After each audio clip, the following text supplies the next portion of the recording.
चलिए वही स्टार्ट करते हैं। आज हम इस चीज को लेकर के कि जिस चीज पर आप लोगों के लिए ये वीडियो बनाया जा रहा है। देखो, आप सभी लोगों को पता है कि हम लोग आप लोगों के लिए इस चैनल पर नई नई जानकारी लेकर आते रहते हैं। तो आज हम दोबारा से एक नई जानकारी के साथ में आए हैं। क्लास 12 के बाद में ज़्यादातर बच्चों का क्या मोटिव रहता है कि अब क्या करना है ना? और कॉमर्स वाले बच्चों का तो बहुत ही ज़्यादा इशू रहता है। क्यों? क्योंकि आर्ट वाले बीए की साइड ज़्यादातर चले जाते हैं और साइंस वाले बीएससी में चले जाते हैं, लेकिन कॉमर्स वाले बच्चे कंफ्यूज रहते हैं कि हमें बीबीए करनी है या बीसीए करनी है, और देन एमसीए करनी है, एमबीए करनी है। ठीक है, तो इसी चीज़ को देख करके मैंने आप लोगों को सबसे पहले आज मैं बीबीए की जानकारी देता हूँ कि बीबीए क्या है। ठीक है, तो सबसे पहले हम ये देखेंगे हमें आज इस वीडियो में किस किस चीज़ के बारे में जानकारी मिलने वाली है। एक तो आज हम इस वीडियो में इन 10 टॉपिक्स पर आपको जानकारी देने वाले हैं। ये 10 टॉपिक्स आपकी स्क्रीन पर है, इन्हें आप लोग ध्यान से देखो। बीबीए कोर्स क्या है, क्वालिफिकेशन क्या चाहिए इसके लिए, बीबीए में एडमिशन कैसे मिलेगी, कोर्स करने में कितनी फीस लगती है, टॉप कॉलेजेस कौन कौन से हैं, इस कोर्स का सिलेबस क्या है, स्पेशलाइजेशन क्या है, जॉब कहाँ मिलेगी, कैसे मिलेगी, इसमें सैलरी कितनी मिलती है, और बीबीए के बाद क्या करना है।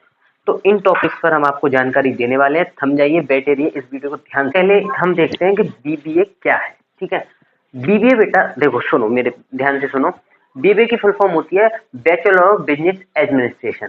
जैसा कि आपको बीबीए की फुल फॉर्म में ही पता पड़ रहा है कि बिजनेस एडमिनिस्ट्रेशन, यानी कि जिन बच्चों को बिजनेस फील्ड में आगे बढ़ना है, मैनेजमेंट फील्ड में इंटरेस्ट है, तो वो बीबीए करें।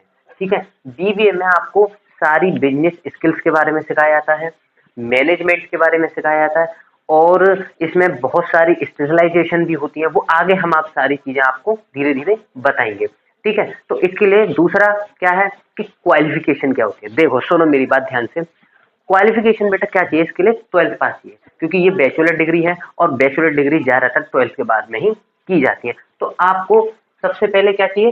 12th पास। ठीक है, अब 12th में बेटा क्या चाहिए? 12th में भी आपको 50% चाहिए ही चाहिए। 50% अगर आपके 12th में है तो आप बीबीए के लिए तैयार हैं बिल्कुल। कुछ यूनिवर्सिटीज, कुछ कॉलेज आपसे 50% से ऊपर भी मांग सकते हैं कि आपके 12th में 50% से या 60 होने चाहिए या फिर 70 होने चाहिए। वो आपके कॉलेज और आपके यूनिवर्सिटीज के ऊपर वो करता है, डिपेंड करता है। तो आप 50% तो मानकर चलिए ही चलिए। ठीक है, तो 12th के बाद में 12th करिए, आपने 50% ले आया आप। अब दूसरा ये कि आपको बीबीए में पढ़ाया क्या जाता है। ये मोटी मोटी चीजें हैं जो आपको बीबीए में पढ़ाया जाता है। मैं आपकी स्क्रीन पर दे रखा है, ये देखिए। Accounting, applied statistics, business communication, management और मार्केटिंग के बारे में आपको पढ़ाया जाता है। तीसरा है हमारा बीबीए में एडमिशन कैसे मिलेगा। देखो सुनो, बीबीए में एडमिशन लेने के लिए आप प्राइवेट कॉलेज से भी कर सकते हैं, गवर्नमेंट कॉलेज से भी कर सकते हैं। ठीक है, प्राइवेट कॉलेज में आपको हो सकता है 50% से ऊपर मांगे, लेकिन गवर्नमेंट कॉलेज में ज़्यादातर में जो यूनिवर्सिटीज़ हैं उसमें 50% अबव ही मांगते हैं। ठीक है, तो मैं कुछ टॉप एंट्रेंस आपके लिए, आपको इसको अचीव करने के लिए एक एंट्रेंस टेस्ट पास करना पड़ता है। गवर्नमेंट के लिए, गवर्नमेंट यूनिवर्सिटी उनके लिए एंट्रेंस टेस्ट एग्जाम पास करना पड़ता है। तो आपके स्क्रीन पर जो एंट्रेंस टेस्ट हैं उन्हें आप देखिए और मैं आपको बताता हूँ क्या क्या है। सबसे सबसे पहला है बेटा एसीटी, दूसरा है आपका आईपीयू सीईटी, इनकी फुल फॉर्म भी इनके साथ में लिखी हुई है। तीसरा है आईपीएमईटी, चौथा है दिल्ली यूनिवर्सिटी जेईटी। ठीक है, और आगे आप लोग वीडियो को पॉज करके देख सकते हैं। अब ये तो हो गई आपकी बात किसकी? एंट्रेंस एग्जाम की। ठीक है, कि आपको एंट्रेंस एग्जाम दे करके आप इसमें एडमिशन ले सकते हैं। अब सबसे बड़ा देखने वाली चीज आती है कि इस कोर्स को मतलब कितने फी में हम लोग कर सकते हैं, इसकी फी कितनी है। तो फी की बात करूँ बेटा, आपके अलग अलग क्राइटेरिया होता है, यानी कि किसी कॉलेज में ज़्यादा होती है, किसी कॉलेज में कम होती है। मैं आपको बताऊं, अगर आपको एंट्रेंस एग्जाम पास करके आप अगर बीबीए करते हैं तो उसमें क्या होता है कि आपको कितनी देनी है। उसमें आपको हो सकता है बेटा 30,000 से लेके और 60,000 तक देनी पड़े पर ईयर। बट अगर आप किसी प्राइवेट कॉलेज से, अच्छे कॉलेज से, बड़े कॉलेज से करते हैं तो आपको हो सकता है 1 लाख से लेके 5 लाख तक देनी भी पढ़ सकती है। तो ये हो गई आपकी फ़ी की बात। ये तो आपके कॉलेज पर, आपकी यूनिवर्सिटी पर, आपके जो वो है उस पर डिपेंड करता है। चौथी चीज़ आती है बेटा क्या, कि पाँचवीं चीज़ आती है बीबीए में, बीबीए के लिए टॉप कॉलेजेस कौन-कौन से हैं। तो आपके स्क्रीन पर टॉप कॉलेजेस हैं, ये देखो कौन-कौन से। पहला है Indian institute of management Rohtak, ठीक है। चौथा है ये सिमुलेसिस सेंटर फॉर मैनेजमेंट गुरु गोविंद सिंह, शहीद sir Sukhdev college of business studies Delhi. ये आप वीडियो पॉज करके ये सारे टॉप कॉलेजेस आप लोग देख सकते हैं। ये सारे न्यू दिल्ली, चेन्नई, नोएडा, ये सारे कॉलेज अच्छे कॉलेज हैं, टॉप कॉलेजेस हैं। तो इनकी फी भी अलग अलग आपको मिल ही जाएगी। बेटा है आपका इस कोर्स का सिलेबस क्या है। सिलेबस बताता हूँ मैं आपको। सिलेबस में आपको आपके स्क्रीन पर सिलेबस भी है, ये देखो।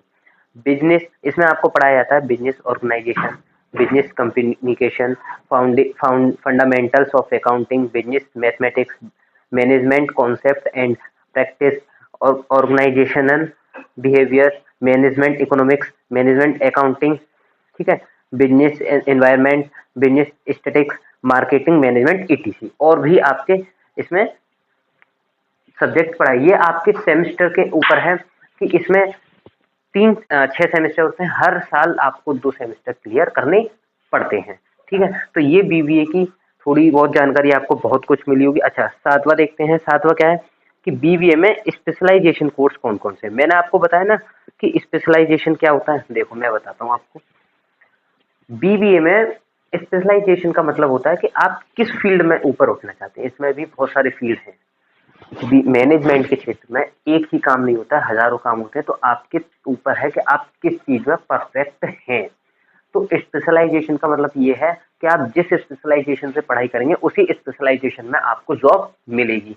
तो मैं आपको स्पेशलाइजेशन बताता हूँ कौन कौन सी स्पेशलाइजेशन। आपकी स्क्रीन पर स्पेशलाइजेशन दे रखी है, जैसे कि फाइनेंस, ठीक है, और finance, marketing, foreign trade, digital marketing, human resource management, banking and insurance, supply chain management, computer application, tourism, finance and account, e commerce, hotel management, information technology और लॉजिस्टिक्स मैनेजमेंट। ये आपकी स्पेशलाइजेशन होगी। आप इसमें अपनी बीबीए को clear कर करके इसी फील्ड में आप आगे बढ़ सकते हैं। आठवां है बीबीए करने के बाद में जॉब कहाँ और कैसे मिलेगी। देखो जॉब का क्या है, आपको बीबीए के बाद में कुछ अच्छी जॉब बता रहा हूँ जो कॉमन रहती हैं कि आप इसी फील्ड में आपको काम करना है। तो देखो मैं बताता हूँ कौन कौन सी जॉब है वो। Finance manager, marketing manager, research analyst, financial analyst, bank jobs, HR manager और बिजनेस, ठीक है। आगे नौवां देखते हैं। इसमें सैलरी कितनी होती है। देखो सैलरी सबकी अपनी अपनी अलग अलग जॉब के ऊपर होता है। वैसे तो मैं आपको बताऊं कि आपकी स्टार्टिंग सैलरी 15 से 20 हज़ार है। फिर आपका एक्सपीरियंस बढ़ता जाता तो आपकी लास्ट सैलरी 4 से 5 लाख पर ईयर की हो जाती है बीबीए करने के बाद, ठीक है। अब 10वां देखते हैं बीबीए करने के बाद क्या करें। देखो आप क्या कर सकते हो। पहला मेरी बात सुनो कि आपको बीबीए के बाद में जॉब में ही आगे बढ़ना है तो आप जॉब में ही लग जाओ तुरंत। अगर आपका इंटरेस्ट पढ़ाई करने में है और इसी फील्ड में और आगे बढ़ने का सोच रखा है तो आप बीबीए के बाद में एमबीए भी कर सकते हैं। एमबीए बीबीए की ही मास्टर डिग्री है, मास्टर ऑफ बिजनेस एडमिनिस्ट्रेशन। आप इससे और डीपली पढ़ सकते हैं इस चीज की वजह से। जिस जिस स्पेशलाइजेशन में आपने बीबीए की उसी स्पेशलाइजेशन में आप एमबीए करके उस चीज के बारे में डीपली पढ़ करके आप उस फील्ड में मास्टर बन सकते हैं, ठीक है। तो यही था, यही मेरी जानकारी थी। जितना मेरे से हो सका मैंने आपको बीबीए की जानकारी दे ही दी है। तो वीडियो अच्छा लगा तो लाइक करना, शेयर करना, कमेंट करना और शेयर करना ना भूलें ताकि और भी लोगों को इस वीडियो के बारे में जानकारी हो, बच्चों को अपने करियर के बारे में बहुत ज़्यादा रिलीफ मिले। चलिए धन्यवाद।